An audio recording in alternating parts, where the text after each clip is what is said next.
2002 Honda Odyssey. The idle speed is controlled by the idle air control valve. There is no MAF sensor, no mass airflow sensor. As soon as the IAC valve is disconnected, the idle stops fluctuating. At this point, we can clean or replace the IAC valve.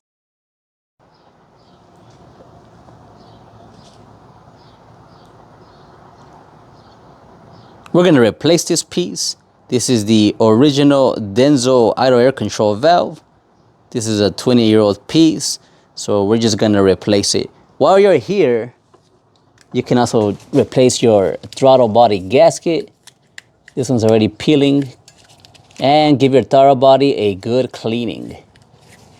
This one hasn't been cleaned in decades, I believe. After replacing the idle air control valve, cleaning the throttle body, and replacing the throttle body gasket, we now have a smooth idle. Smooth. Maybe the motor mounts need to be replaced. I feel a little vibration in the cabin. Check engine light is still on. That is for P1259 VTEC system failure. So that might be another video. But so far, this first problem is taken care of. So I hope you learned something. Have a good day.